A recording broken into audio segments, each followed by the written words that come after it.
Today we are here with Dr. Nitesh Jain, who is a urologist consultant in Apollo, Chennai. We are going to talk about renal replacement therapy, which is done in kidney failures. So let's get started. Well, renal replacement therapy is a very broad term usually used for kidney failure patient for their treatment. Basically, it consists of three major forms of therapy. CAPD, what we call as continuous ambulatory peritoneal dialysis, hemodialysis, and kidney transplant. Let's see each of them, what exactly they mean and how they are performed. Well, CAPD or continuous ambulatory peritoneal dialysis is usually done for end-stage kidney failure patients who do not have access to hospital or hemodialysis in their locality. Or for some medical condition also it is being done. Usually a small tube is inserted inside the abdomen of the patient under anesthesia or local anesthesia, and this tube helps in inserting and taking out of the fluid. This fluid actually contains some chemicals which helps in osmosis or extracting the toxic product of the body, waste product from the body, so that it can get excreted out. So basically it can be done at home. You don't need special setting for this. Only thing you need is a clean, sterile environment. So basically you need a hygienic environment, clean hand to do this. Usually it is done as 2-hourly cycle done for 4 times in a day. So patient can do it very well at home and patient relative can do it very well.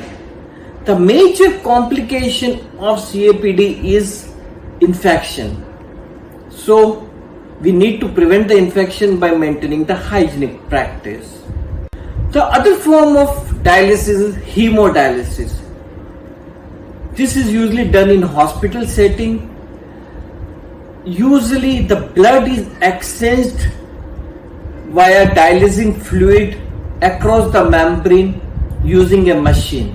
The machine is connected to the patient either via arteriovenous fistula, which is pre-created before by a surgery, or using catheters like pump catheters.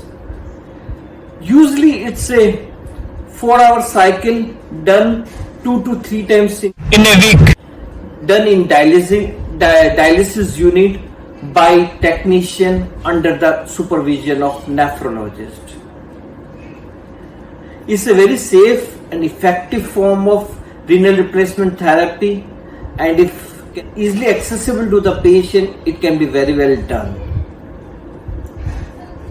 The third form of renal replacement therapy is transplant, which is again a major surgical procedure, but it is one of the best form of renal replacement, and usually if done in a good way and if it is successful, patient is just like a normal human being, except he may have to take few medications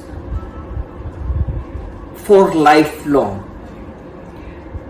In kidney transplantation, usually a relative has to donate the kidney and the kidney has to be matched with the relative. Usually team event where nephrologist, urologist, transplant coordinator, everyone plays a very important role. So once the kidney is matched and it is identified that the patient is the correct donor and the relative of the patient, it is transplanted into the patient. The patient may have to stay in the hospital for 5 to 7 days. It's a major surgical procedure which carries all the risk of morbidity and mortality. Once the patient is discharged, he is under constant follow-up for the next 1 month.